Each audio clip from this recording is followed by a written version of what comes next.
A 10-year-old boy lies flat against a limestone cliff in the French Alps, his yellow star hidden beneath a torn coat. The date is June 1944. In his small hand, he clutches his father's jeweler's loupe, a magnifying lens no bigger than a coin. 300 feet below, a convoy of Nazi fuel trucks winds through the mountain pass, carrying diesel for panzer divisions racing toward Normandy. Mendel Goldstein waits. He calculates the sun's angle. He steadies his breathing. He focuses the lens. And then, impossibly, the lead truck erupts into a tower of flame, trapping the entire convoy in the narrow pass. No explosives, no guns, no trained soldiers, just a Jewish orphan, a piece of glass, and the laws of thermodynamics that Hitler's engineers never anticipated. This is the untold story of how Mendel became the ghost of the mountains, a child saboteur who used focused sunlight to cripple German supply lines while the Gestapo hunted for British commandos. By the end, you'll discover how a boy turned his father's last gift into an invisible weapon, and why his 8-decade secret changes everything we know about resistance. But first, we need to understand the nightmare that forged him. Paris, July 16, 1942. The City of Light had become a city of hunters. Mendel Goldstein woke to the sound of boots on cobblestones, not the lazy march of morning patrols, but the urgent rhythm of men with lists and quotas. Through the thin curtains of their third-floor apartment in the Marais, he watched French police in blue uniforms spread through the street below like a dark stain. His mother was already awake, her face drained of color, one hand pressed against her mouth. "Get dressed," his father whispered, his voice steady despite the tremor in his hands.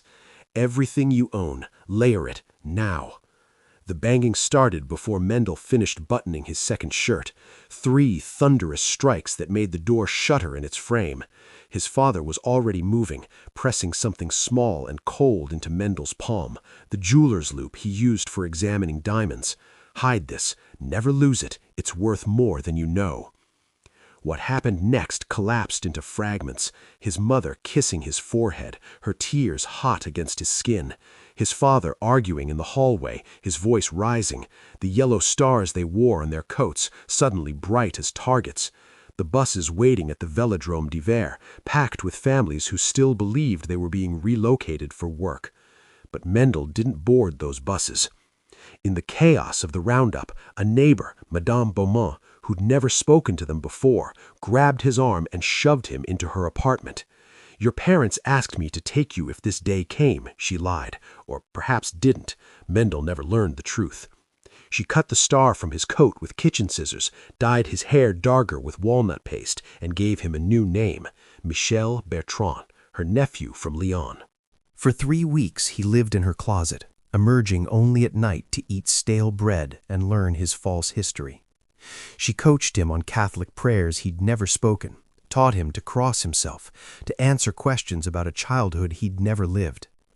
The apartment above stayed empty. His parents never returned. On August 4th, Madame Beaumont woke him before dawn. "Today you leave for the mountains. A guide is waiting." She handed him forged papers, a canvas rucksack, and a photograph of strangers he was supposed to call family. "Remember, Michel, you are not running from something. You are traveling home." The journey south was a fever dream of train compartments, checkpoint interrogations, and strangers' barns. Mendel clutched the loupe in his pocket like a talisman, its glass warm from his palm. Somewhere between Lyon and Grenoble, he stopped being Mendel Goldstein. The boy who existed before the roundup was gone, dissolved like sugar in water. By the time he reached the village of Vassieux-en-Vercors, nestled in the protective shadow of the French Alps, he understood a simple truth. Survival required more than a new name. It required becoming someone else entirely. The mountain guide who'd smuggled Mendel into Vassieux was a man named Laurent, lean as a winter wolf, with hands that could tie knots in the dark. He didn't ask questions, he didn't offer comfort, but he gave Mendel something more valuable. A hiding place in a stone shepherd's hut clinging to the mountainside, and the silence to grieve. For the first month, Mendel did nothing but survive. He learned to move without sound, to recognize the distant drone of German reconnaissance planes, to tell time by the angle of shadows across the valley. And every night, alone in the dark, he held his father's loop up to the moonlight and wept. It was Laurent who noticed him studying it one afternoon in May 1943, turning the lens over in his hands like a puzzle with missing pieces. "Your father was a jeweler?" Laurent asked, crouching beside him. "A watchmaker. He fixed the expensive ones, the kind with jewels inside." Mendel ran his thumb across the brass housing. "He said this lens could show you the hidden world, the gears and springs too small for normal eyes." Laurent picked up a dry twig and held it beneath the lens in the sunlight. "It can show you more than that." Within seconds, a thin trail of smoke rose from the wood. Mendel jerked back, startled. Laurent held steady until a tiny orange ember appeared, then pulled the lens away. Focused light becomes heat. Heat becomes fire. Your father gave you more than a memory. That moment split Mendel's world in two. He began experimenting with obsessive precision. He learned that the lens had a focal length of roughly 4 centimeters, the exact distance where sunlight concentrated into a point so intense it could char paper in 3 seconds. He discovered that dry grass ignited faster than green wood, that black surfaces absorbed heat more readily than white, that wind could scatter his beam and clouds could kill it entirely. The physics became his prayer. He calculated angles using shadows and estimated temperatures by how quickly materials smoked.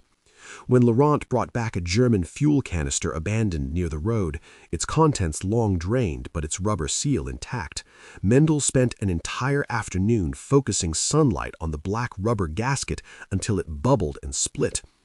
The ignition point of gasoline vapor, he learned, was 280 degrees Celsius. Focused light through his father's lens could reach 400. He was no longer studying optics. He was reverse engineering a weapon the Germans would never see coming because it cast no shadow, made no sound, and left no trace except the fire itself. Laurent watched him work with growing unease. "You're still a child, Mendel." "No," Mendel replied, his voice flat and cold as alpine stone. "I stopped being a child the day they took my parents." If you believe no child should ever have to trade their toys for weapons, hit subscribe. Only the heartless would want this story buried. May 12, 1944. Mendel crouched behind a boulder on the ridge above Route Nationale 75, watching a German fuel convoy crawl through the valley like a mechanical centipede. 6 trucks, canvas-covered cargo beds, exhaust pipes coughing black smoke into the alpine air. They appeared every Thursday, regular like clockwork, hauling diesel from the refineries in Grenoble to forward positions near the coast. Laurent had told him to observe only. "You're not ready for this." But Mendel had been ready for 2 years. He'd studied these trucks through Laurent's binoculars dozens of times, memorizing every detail. The fuel tanks were reinforced steel, impossible to penetrate. The tires with thick rubber, but too far from the fuel source to matter. But there, at the rear of each tanker, was the vulnerability the German engineers had overlooked. A circular rubber seal where the filling cap met the tank body. Black rubber, heat-absorbent, positioned exactly where the midday sun could reach it. The convoy slowed as it navigated a hairpin turn. Mendel calculated quickly. The lead truck would be stationary for approximately 15 seconds, while the others bunched behind it. The sun was at a 70-degree angle. Wind was minimal. Cloud cover? None. He pulled the loop from his pocket, his hands surprisingly steady. His father's voice echoed in his memory. "Precision, Mendel. A watchmaker's work is measured in fractions of millimeters. Rush, and you ruin everything." He positioned the lens 4 centimeters above the boulder's surface, adjusting until the focal point became a brilliant white dot no larger than a pinhead. Then he tracked the lead truck as it ground to a halt on the turn, its fuel cap facing directly toward his position, 140 meters downslope. The distance was greater than he'd ever practiced, but the principle remained the same. Mendel angled the lens, let his breathing slow, and held the beam steady on the rubber seal. For 5 seconds, nothing happened. The truck sat idle, its driver waiting for the vehicle ahead to clear the turn. Mendel's arm began to tremble from the strain of maintaining the exact angle.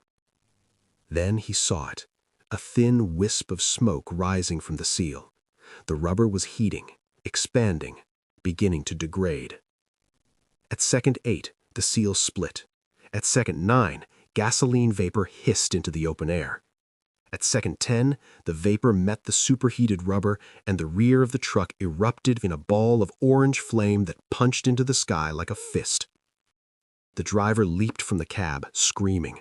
The trucks behind screeched to a halt, their crews spilling out in chaos. Black smoke poured from the burning wreck, blocking the narrow road completely. Mendel lowered the lens, his heart hammering so hard he thought his ribs might crack. He'd just struck the German war machine with nothing but sunlight and physics. And they would never know what hit them. The second truck exploded on May 19th, the third on May 26th. By early June, the Germans had lost 7 fuel transports on the same mountain route, and the pattern was impossible to ignore. Mendel watched from his ridge as Gestapo officers arrived in black sedans, their boots polished to mirrors, their faces tight with rage. They examined the burn patterns, interrogated drivers, searched the hillsides for evidence of explosives or artillery positions. They found nothing. No shell casings, no chemical residue, no footprints leading to partisan camps. The impossibility of it drove them mad.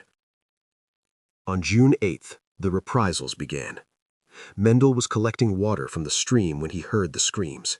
He ran to the ridge and looked down into the valley, where German soldiers were torching the Moreau farm, the family who'd given him bread last winter without asking questions. The barn went first, then the house. Madame Moreau stood in the road with her 3 children, watching everything they owned turn to ash. The next day, 2 more farms burned. The day after that, 3. A pattern emerged. For every truck destroyed, the Germans punished the nearest village. They operated on the assumption that local resistance fighters were responsible, that collective punishment would turn the community against the saboteurs. But there were no resistance fighters to turn against. There was only Mendel, a ghost they couldn't see, and the civilians who paid the price for his war. Laurent found him that night, staring at the loop in his palm like it had become a curse. "They're burning innocents because of me," Mendel whispered. "They're burning innocents because they're Nazis," Laurent corrected. "That's what occupiers do when they lose control. They terrorize those who can't fight back." "But I gave them the excuse." "No, you gave them a problem they can't solve, and their response reveals exactly who they are." Laurent gripped Mendel's shoulder. "Listen to me. Those families knew the risks. We all do. Every day we resist, we choose the danger. You think they'd rather you stop? That they'd rather bow and let the convoys pass freely?" Mendel looked at the distant fires still glowing in the valley.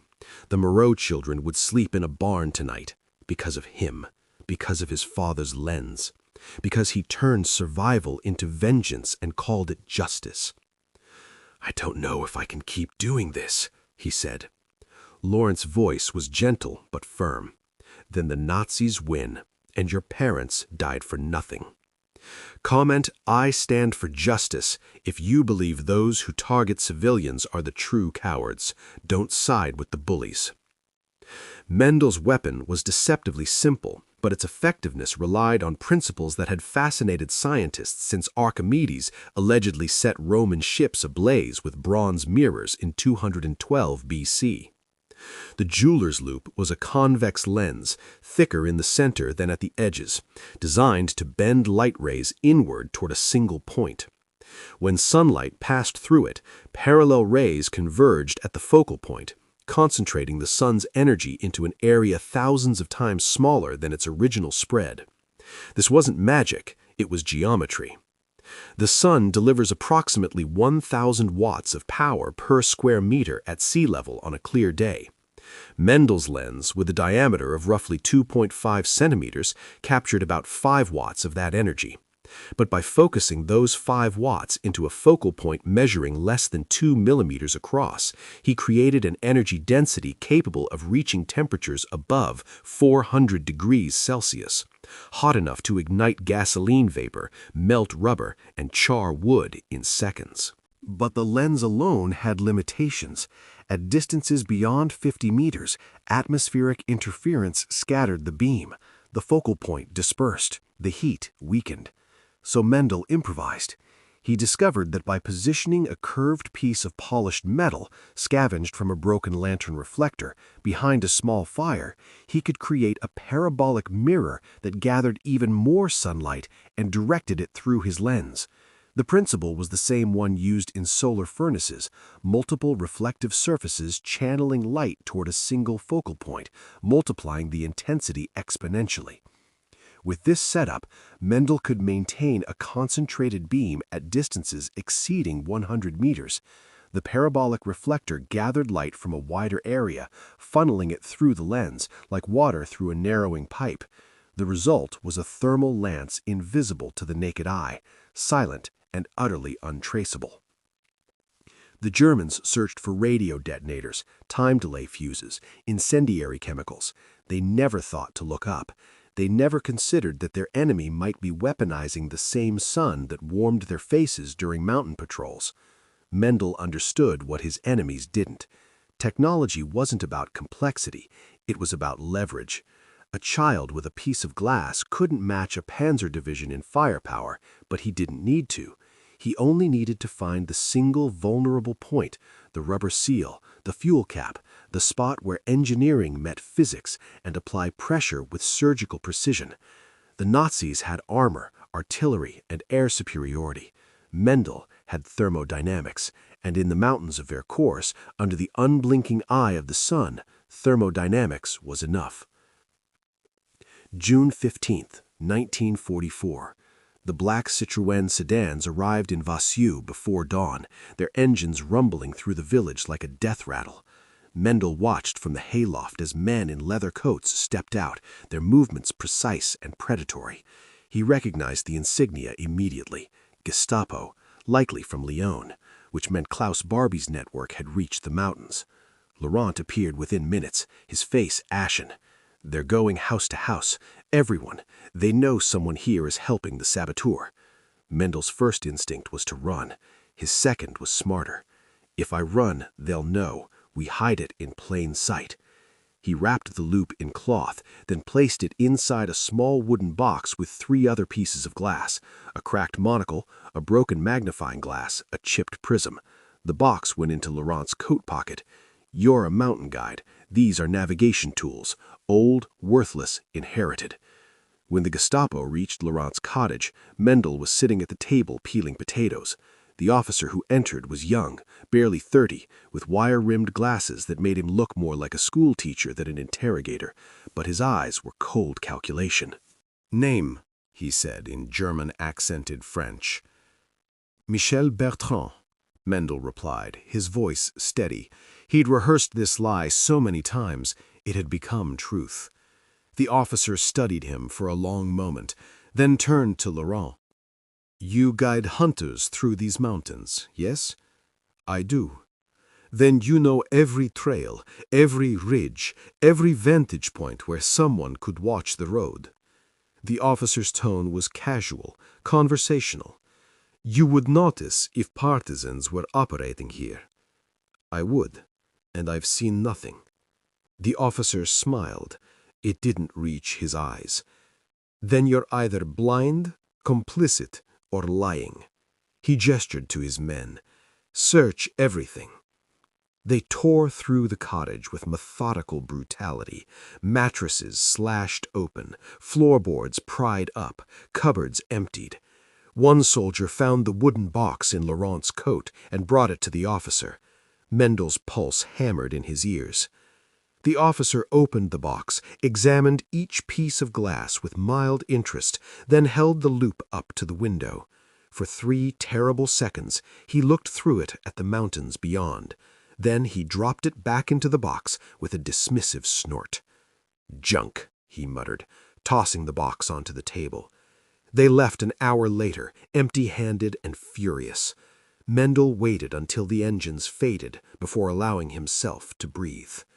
The Gestapo had held his weapon in their hands and seen nothing but broken glass. Hit subscribe if you can't stand people who use their power to crush the weak. Trolls won't subscribe, will you? July 3rd, 1944. The tunnel explosion had made Mendel a ghost story. German High Command issued directives about thermal sabotage, a phenomenon their engineers couldn't explain. Patrols doubled, convoys rerouted, but the fuel still had to move, and the roads through the Alps offered limited alternatives. Mendel was scouting a new position above Route 532 when he saw him. The officer stood beside a command vehicle, reviewing maps spread across the hood.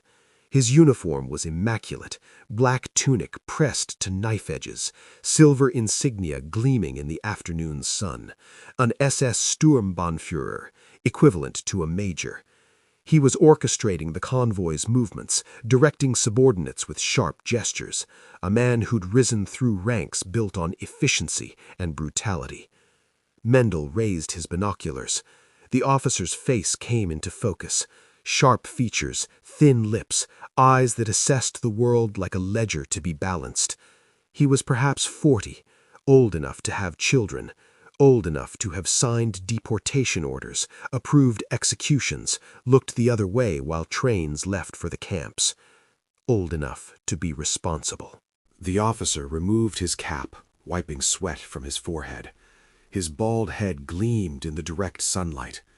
He stood completely still, reviewing documents, utterly exposed. Mendel reached for the loupe. The mathematics were simple. Focused sunlight at this distance could cause severe burns in under 10 seconds. The officer would scream, claw at his scalp, stumble blindly. His men would panic, and Mendel would have his revenge. One Nazi officer, payment on a debt measured in millions. His hand trembled as he positioned the lens. Then he saw the trucks behind the command vehicle. 5 fuel transports, engines idling, waiting for the officer's orders to proceed. They carried enough diesel to power a tank battalion for a week. The strategic value was incalculable. Mendel lowered the lens from the officer's head and tracked downward to the lead truck's fuel cap. This was the choice: kill one man and satisfy the rage that had burned in him since Paris, or destroy the supplies and possibly save hundreds of Allied soldiers he'd never meet. Personal vengeance or strategic warfare. The catharsis of watching an enemy suffer, or the cold algebra of resistance. His father's voice whispered in his memory, "A watchmaker doesn't work for himself. He works so others can tell time." Mendel adjusted his angle away from the officer and focused on the truck's rubber seal. 3 seconds later, it ignited. The officer survived. The fuel didn't. If you can't stand the arrogance of the oppressors, comment, "Light always wins." August 15th, 1944. The American 7th Army reached Vassieux and Vercors, and the war in the mountains ended not with fire, but with flags. Mendel watched the liberation from the same ridge where he'd ignited his first truck, the loop heavy in his pocket, his hands finally steady. Laurent found him there at sunset. "It's over, Mendel. You can go home now." But home was a third-floor apartment in Paris where ghosts lived, where his parents' voices still echoed in empty rooms. Home was a place that no longer existed. "What do I do now?" Mendel asked. "You survive. You live the life they died trying to give you." In 1946, a Jewish relief organization helped Mendel emigrate to New York. He carried one suitcase, forged papers under the name Michel Bertrand, and his father's loupe wrapped in cloth at the bottom of his belongings. He told no one about the mountains, not the immigration officers, not his foster family, not the therapist who tried to help him process his wartime displacement. He became a watchmaker, like his father. He married a woman named Sarah who asked few questions about his past. He raised 2 daughters in a brownstone in Brooklyn. teaching them to fix broken things with patience and precision. He never spoke about the war. The loop sat in a drawer for 73 years, wrapped in the same cloth, untouched. In 2018, a historian researching unexplained German supply losses in the Vercors region discovered a pattern. 17 fuel transports destroyed between May and August 1944, all with identical burn signatures, all attributed to unknown partisan activity. She tracked down survivors, cross-referenced witness statements, and eventually found an elderly man in Brooklyn who'd once lived in Vassau. When she asked Mendel Goldstein, he'd reclaimed his name after his foster parents died, if he knew anything about the sabotage, he was silent for a long time. Then he walked to his bedroom, opened a drawer, and pulled out a small brass loop. "I was 10 years old," he said quietly. "I didn't feel like a hero. I felt like a boy who'd traded his childhood for a weapon, and I've spent every day since wondering if I made the right choice." The interview went viral. Mendel died 6 months later at the age of 86, surrounded by family who finally understood the weight he'd carried alone. Mendel fought a secret war so we could live in the light. Don't let his memory fade. Subscribe, like, and share this video. Drop a comment. Do you think Mendel was a hero or just a boy trying to survive?